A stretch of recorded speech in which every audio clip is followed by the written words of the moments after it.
Hello students, welcome to Shiny Max 10ஆம் வகுப்பு பயிற்சி 3.6ல் செகண்ட் கொஸ்டின் பார்க்கலாம். கழிக்க. இங்கே நம்ம கழிக்கணும். 2 சப்டிவிஷன் கொடுத்துருக்காங்க. ஃபர்ஸ்ட் சப்டிவிஷன் சால்வ் பண்ணலாம்.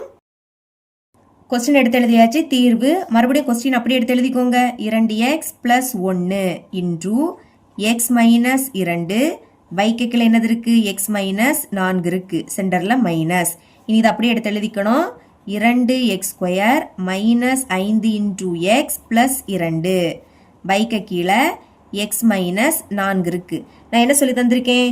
சென்டரில் மைனஸ் இல்லாட்டா ப்ளஸ் இருந்துன்னா பகுதி சேமா இருக்கான்னு பார்க்கணும். சேமா இருந்துன்னா அதை ஒரு வாட்டி எழுதிக்கிட்டு மேலே இருக்கிறத அப்படியே எடுத்து எழுதிக்கணும். பாருங்க, இங்கே எக்ஸ் மைனஸ் 4, இங்கே எக்ஸ் மைனஸ் 4. அப்போ பகுதியை ஒரு வாட்டி எழுதிருங்க. எக்ஸ் மைனஸ் 4 ஒரு வாட்டி எழுதிக்கிட்டு மேலே இருக்கிறத அப்படியே எடுத்து எழுதிக்கணும். இதை எடுத்து எழுதிருங்க. 2x கூட்டல் 1 இன்டூ எக்ஸ் மைனஸ் 2 சென்டரில் மைனஸ் இருக்கா? அடுத்து இதை அப்படியே எடுத்து எழுதிக்கலாம். மறக்காமல் பிராக்கெட் போடணும், ஏன்னா இங்கே மைனஸ் இருக்குது. அதனால் 2x² minus 5 into X plus 2 எழுதியாச்சு. இப்போ பெருக்கலாமா? ஃபர்ஸ்ட் உள்ளதையும் பெருக்குங்க. 2 மட்டும்தான் நம்பராக இருக்குது, அது அப்படியே இருக்கட்டு. இனி எக்ஸையும் பெருக்குனா x² கிடைக்கும். அடுத்து 2xஐயும் மைனஸ் 2ஐயும் பெருக்கணும். பெருக்கும்போது ஒரு மைனஸ்னா அது அப்படியே வந்துடும். நம்பரை பெருக்குங்க. 2 4. அடுத்து இந்த எக்ஸை எடுத்து எழுதிக்கலாம். இனி ப்ளஸ் 1ஐயும் எக்ஸையும் பெருக்கணும். ரெண்டுமே ப்ளஸ். அப்போ ப்ளஸ் 1 எக்ஸையும் பெருக்குனா எக்ஸ் தான் கிடைக்கும். அடுத்து ப்ளஸ் 1ஐயும் மைனஸ் 2ஐயும் பெருக்கணும். ஒரு மைனஸ் அப்படியே வந்துடும். 2 2. இனி இந்த மைனஸை உள்ளே கொண்டு பெருக்கலாமா? பெருக்கும்போது ஒரு மைனஸ்னா அது அப்படியே வந்துடும். சரிங்களா? அப்போ மைனஸையும் 2x² பெருக்குனா மைனஸ் 2x². இனி மைனஸையும் பெருக்குனா என்ன கிடைக்கும்? ப்ளஸ். பெருக்கும்போது 2 மைனஸ்னா ப்ளஸ் ஆகிடும். Plus 5x. அப்புறம் மைனஸையும் ப்ளஸ்ஸையும் பெருக்குனா மைனஸ் தான். பெருக்கும்போது ஒரு மைனஸ்னா அது அப்படியே வந்துடும். அடுத்து இந்த 2 எடுத்து எழுதிக்கலாம். இனி பைக்கு கீழே என்னது இருக்கு? X minus 4. பாருங்க, மேலே plus 2x² minus 2x² cancel. சேமாக இருந்து வேற வேற குறியீடுனா கேன்சல் ஆகிடும். இப்போ இங்கே எக்ஸ் இருக்கு, இங்கே எக்ஸ் இருக்கு, இங்கே எக்ஸ் இருக்கு. ஆனால் இது ரெண்டுமே ப்ளஸில் இருக்குது. அப்போ அதை ரெண்டையும் கூட்டலாமா? 5xஐயும் ஒரு எக்ஸையும் கூட்டினா என்ன கிடைக்கும்? 6xன்னு கிடைக்கும். பாக்கி இந்த மைனஸ் 4x மைனஸ் இருக்குது. அப்போ கழிங்க. 6xல இருந்து 4xை கழிச்சா 2xன்னு கிடைக்கும். இனி நம்பர் -2, இங்கே -2 ரெண்டுமே மைனஸ். கூட்டும்போது ரெண்டுமே மைனஸ்னா மைனஸ் குறியீடை போட்டு கூட்டணும். 2ஐயும் கூட்டினா 4. இப்போ பைக்க கீழே எக்ஸ் மைனஸ் 4 இருக்குது, அது அப்படியே இருக்கட்டு. இப்போ பாருங்க, 2 4 ரெண்டுமே 2ஆ வாய்ப்பால் வரும். அப்போ 2 பொதுவாக வெளியே எடுத்துடலாம். இங்கேருந்து 2 வெளியே எடுத்தால் பாக்கி என்னது இருக்கும்? எக்ஸ் இருக்கும். சென்டரில் மைனஸ் 4 எப்படி எழுதலாம்னா 2 4 பெருக்குன்னா 4 தான் கிடைக்கும். இனி 4 பார்க்காதுங்க, இதை பாருங்க. இங்கேருந்து ஒரு 2 வெளியே எடுத்தால் உள்ள ஒரு 2 இருக்கும். பைக்கு கீழே என்னது இருக்கு? X minus 4. இதுதான் இதோட ஆன்சர். செகண்ட் சப்டிவிஷன் பார்க்கலாம். முதல் கொஸ்டின் அப்படியே எடுத்து எழுதிக்கிறேன். 4x பைக்கு கீழே x² மைனஸ் 1 இருக்கு. சென்டரில் மைனஸ். மேலே எக்ஸ் கூட்டல் 1 இருக்கு. பைக்கு கீழே எக்ஸ் மைனஸ் 1 இருக்கு. இப்போ பகுதியை சேம் ஆக்கணும். பாருங்க, இங்கே ஸ்கொயர் இருக்கு. அப்போ 1க்கும் நம்ம ஸ்கொயர் போட்டுக்கலாம். ஏன்னா 1 ஸ்கொயரோட மதிப்பு என்னது? 1 தான். அதனால 1 இப்படியே எழுதிக்கலாம். இனி இங்கே ஃபார்முலா ரெண்டுலேயும் ஸ்கொயர் இருக்கு, நடுவில் மைனஸ். அப்போ என்ன ஃபார்முலானா a² மைனஸ் b² இந்த ஃபார்முலா. இங்கே ரெண்டுலேயும் ஸ்கொயர், நடுவில் மைனஸ். இப்போ இதை எப்படி எழுதிக்கலாம்னா a கூட்டல் b into a minus b இப்படி எழுதிக்கலாம். அதாவது ஸ்கொயரை விட்டுறணும். பாக்கி என்னதுக்கு? a மைனஸ் b இருக்கா, அதை எழுதிக்கணும். அப்புறம் மைனஸ் இருக்கக்கூடிய பிளேஸில் ப்ளஸ் வரும். புரியுதா? அதே மாதிரி இதை எழுதிக்கலாம். அதுக்கு முன்னாடி மேலே 4x இருக்கு, அதை எழுதிருங்க. டிவைடட் பை ஸ்கொயரை விட்டுருங்க. பாக்கி என்னது இருக்கு? எக்ஸ் மைனஸ் 1 அதை முதல்ல எழுதிக்கலாம். அடுத்து எக்ஸ் மைனஸ் இருக்கக்கூடிய பிளேஸில் ப்ளஸ் எழுதிக்கணும். ப்ளஸ் 1 சென்டரில் மைனஸ் இருக்கு. இப்போ மேலே என்னது இருக்கு? எக்ஸ் கூட்டல் 1 இருக்கு. டிவைடட் பை கீழே எக்ஸ் மைனஸ் 1 இருக்கு. இப்போ நம்ம பகுதியை சேமாக்க போகிறோம். இங்கே எக்ஸ் மைனஸ் 1 இருக்கு, இங்கே எக்ஸ் மைனஸ் 1 இருக்கு. ஆனால் எக்ஸ் கூட்டல் 1 இங்கே இருக்கு, இங்கே இல்லை. அப்போ இதை இங்கே எழுதுனா பகுதி சேம் ஆகிடும் தானே. அதனால எக்ஸ் கூட்டல் 1 இங்கே எழுதிருங்க. அதாவது இங்கே பெருக்கிறோம், பிராக்கெட்டுக்கு இடையில பெருக்கல் இருக்குன்னு அர்த்தம். கீழே எதால பெருக்கிறீங்களோ அதை மேலேயும் பெருக்கணும். எக்ஸ் கூட்டல் 1 மேலேயும் எடுத்து எழுதிருங்க. ஓகேங்களா? இதை மறக்கக்கூடாது. இப்போ பகுதி சேம் ஆயிடுச்சு. இங்கே என்னது இருக்கோ அதே தான் அங்கேயும் இருக்குது. பகுதி சேமாக இருந்துன்னா அதை ஒரு வாட்டி எழுதிக்கணும். எழுதிருங்க.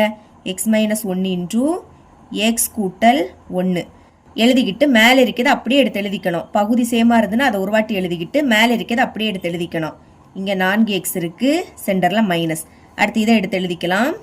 எக்ஸ் கூட்டல் 1 இன்டூ எக்ஸ் கூட்டல் 1. அடுத்து 4x அப்படியே இருக்கட்டு மைனஸ் இப்போ இது ரெண்டையும் பெருக்கலாமா எக்ஸால் இது ரெண்டையும் பெருக்க போகிறேன் எக்ஸையும் எக்ஸையும் பெருக்குனா எக்ஸ் ஸ்கொயர் மறக்காம பிராக்கெட் போடணும் அதை மறக்கக்கூடாது மைனஸ் இருக்கு அப்போ கண்டிப்பாக பிராக்கெட் போடணும் இனி எக்ஸையும் ஒன்னையும் பெருக்கணும் ஒன்னையும் எக்ஸையும் பெருக்குனா எக்ஸ் தான் சரிங்களா ஒன்றுக்கு கூட எதை பெருக்கினாலும் அதே தான் கிடைக்கும் அப்போ ஒன்றே எக்ஸையும் பெருக்குனா எக்ஸ் தான் ரெண்டுமே ப்ளஸ்ஸு அப்போ ப்ளஸ் எக்ஸ் இனி இந்த ஒன்றால் அதை ரெண்டையும் பெருக்கலாமா ஒன்றே எக்ஸையும் பெருக்குனா எக்ஸு ரெண்டுமே ப்ளஸ் அப்போ ப்ளஸ் எக்ஸ் இனி ஒன்றையும் பெருக்கணும் ஒன்றையும் பெருக்குனா ஒன்று தான் கிடைக்கும் இங்கே ரெண்டுமே ப்ளஸ் அப்போ ப்ளஸ் 1 டிவைடட் பைக்கு கீழே என்னது இருக்குது எக்ஸ் மைனஸ் 1 இன்டூ எக்ஸ் கூட்டல் 1 அடுத்த ஸ்டெப்பில் ப்ராக்கெட்டுக்குள்ளே இருக்கிறத சால்வ் பண்ணலாம் 4xஐ எழுதிருங்க மைனஸ் எக்ஸ் ஸ்கொயர் அப்படியே இருக்கட்டு இங்கே எக்ஸு இங்கே எக்ஸு அப்போ அதை சால்வ் பண்ணணும் ரெண்டுமே ப்ளஸ்ஸு அப்போ கூட்டுங்க எக்ஸ் இங்கே 2 வாட்டி இருக்கா கூட்டுனா 2xன்னு கிடைக்கும் ப்ளஸ் 2x அடுத்து ப்ளஸ் 1 இது ரெண்டுமே ப்ளஸ்ஸு அதனால தான் ப்ளஸ் 2x அப்புறம் பைக்கு கீழே இருக்கிறத அப்படியே எடுத்து எழுதிக்கலாம் எக்ஸ் மைனஸ் 1 இன்டூ எக்ஸ் கூட்டல் 1 இனி மைனஸை உள்ளே கொண்டு பெருக்க போகிறோம் 4xஐ எழுதிருங்க மைனஸையும் எக்ஸ் ஸ்கொயரையும் பெருக்குனா மைனஸ் எக்ஸ் ஸ்கொயர் அடுத்து மைனஸையும் ப்ளஸ்ஸையும் பெருக்கணும் பெருக்கும்போது ஒரு மைனஸ்னால் அது அப்படியே வந்துடும் அப்போ மைனஸ் 2x மறுபடியும் மைனஸையும் ப்ளஸ்ஸையும் பெருக்குனா மைனஸ் 1 எடுத்து எழுதிக்கோங்க டிவைடட் கீழே என்னது இருக்குது எக்ஸ் மைனஸ் 1 இன்டூ எக்ஸ் கூட்டல் 1 இருக்குது இனி நம்ம வரிசையை எழுதிக்கணும் அதாவது எக்ஸ் ஸ்கொயரை ஃபஸ்ட்டு எழுதிக்கணும் எக்ஸ் ஸ்கொயர் முன்னாடி மைனஸ் இருக்குது அப்போ மைனஸ் எக்ஸ் ஸ்கொயர் அடுத்து இங்கே எக்ஸ் இருக்குது இங்கே எக்ஸ் இருக்குது அப்போ இது ரெண்டையும் சால்வ் பண்ணலாமா ஒரு மைனஸ் அதனால் கழித்து பெரிய எண்ணோட குறியீடை போடணும் கழிங்க 4xல இருந்து 2xஐ கழிச்சா 2x பெரிய எண் 4 அதோட குறியீடு ப்ளஸ் முன்னாடி குறியீடு இல்லாட்டா ப்ளஸ் இருக்குன்னு அர்த்தம் அப்போ ப்ளஸ் போட்டுருங்க பேலன்ஸ் மைனஸ் 1 இருக்குது இனி பைக்கு கீழே இருக்கிறத அப்படியே எடுத்து எழுதிக்கலாம் எக்ஸ் மைனஸ் 1 இன்டூ எக்ஸ் கூட்டல் 1 இஸ் ஈக்குவல் டு ஃபஸ்ட்டு எப்போவுமே மைனஸ் இருக்கக்கூடாது அப்போ மைனஸை பொதுவாக வெளியே எடுக்க போகிறேன் மைனஸை வெளியே எடுத்தா மைனஸ் குறியீடு ப்ளஸ் ஆகிடும் ப்ளஸ் குறியீடு மைனஸ் ஆகிடும் அப்போ இந்த மைனஸ் என்ன ஆயிடுச்சு ப்ளஸ் ஆயிடுச்சு முதல் எழுதும்போது ப்ளஸ் குறியீடு போடாண்டாம் எக்ஸ் ஸ்கொயரை மட்டும் எழுதிக்கலாம் ப்ளஸ் மைனஸ் ஆகிடும் மைனஸ் 2x மைனஸ் ப்ளஸ் ஆகிடும் ப்ளஸ் 1 டிவைடட் கீழே இருக்கிறத அப்படியே எடுத்து எழுதிக்கலாம் எக்ஸ் மைனஸ் 1 இன்டூ எக்ஸ் கூட்டல் 1 வெளியே மைனஸ் இருக்குது இப்போ இதை காரணிப்படுத்தலாமா ஓகே பெருக்கும்போது என்ன கிடைக்கணும்னா எக்ஸ் ஸ்கொயர் முன்னாடி எதுவும் இல்லை அப்போ லாஸ்ட் என்னது இருக்குது ப்ளஸ் 1 இருக்குது இது பெருக்கும்போது கிடைக்கணும் கூட்டும்போது சென்டரில் உள்ளது சென்டரில் என்னது இருக்குது மைனஸ் 2 இருக்குது இது கூட்டும்போது கிடைக்கணும் பெருக்கும்போது 1 எப்போ வரும் ஒன்றையும் பெருக்குனா தான் 1 வரும் அடுத்து பெருக்கும்போது இங்கே ப்ளஸ் குறியீடு இருந்துன்னா நம்ம கூட்டணும் கூட்டுனா 2 கிடைக்கணும் ஒன்றையும் கூட்டினா 2 கரெக்டாக வருது பார்த்தீங்களா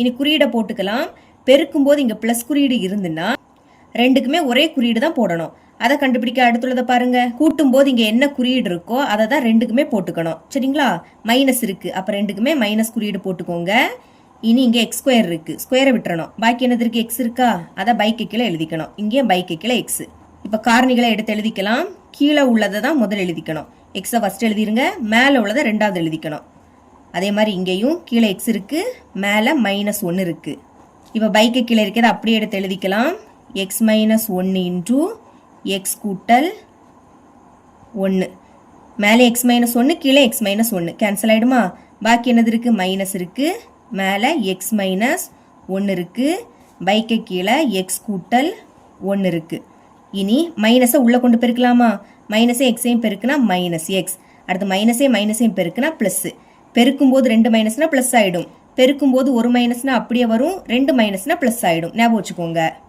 அடுத்து 1 எடுத்து எழுதிக்கலாம் கீழே எக்ஸ் கூட்டல் 1 இருக்குது இஸ் ஈக்குவல் டு இனி ப்ளஸ் 1 முதல் எழுதிக்கலாம் ஃபஸ்ட்டு எழுதும்போது ப்ளஸ் குறியீடை போடாண்டா 1 மட்டும் எழுதிருங்க இப்போ 1 முதல் எழுதியாச்சு அடுத்து மைனஸ் எக்ஸை ரெண்டாவது எழுதிக்கலாம் பைக்கு கீழே என்னது இருக்குது எக்ஸ் கூட்டல் 1 இருக்குது இதுதான் இதோட ஆன்சர் இவ்வளோ தான் இந்த சம்